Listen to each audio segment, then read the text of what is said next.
Hello viewers, welcome back to our channel. Please like my video, subscribe to my channel. Varalakshmi వ్రతం రోజు అమ్మవారిని ఒక్క blouse పీస్తో ఇలా ready చేసుకోండి.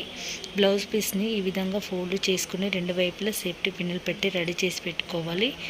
అదే ఒక ప్లేట్లో 3 గుప్పట్ల బియ్యం తీసుకొని దానిపైన కలశం పెట్టుకొని ఈ కలశంలో పసుపు, కుంకుమ, గంధము, రూపాయికాయను, ఫ్లవర్స్ వేసుకొని దానిపైన తమలపాకు కానీ లేకపోతే మామిడాకులు కానీ పెట్టుకున్న తర్వాత దానిపైన కొబ్బరికాయ పెట్టి అప్పుడు అమ్మవారి ఫేస్ని పెట్టి ఫేస్ను ఆ కొబ్బరికాయ కట్టిన తర్వాత ఈ బ్లౌజ్ పీస్ని మనం రెడీ చేసి పెట్టుకున్నాం కదా, ఆ కొబ్బరికాయ చుట్టూ అమ్మవారి ఫేస్ చుట్టూ ఇట్లా డెకరేట్ చేసుకున్నారనుకో సింపుల్గా అమ్మవారిని చక్కగా రెడీ చేసుకోవచ్చు.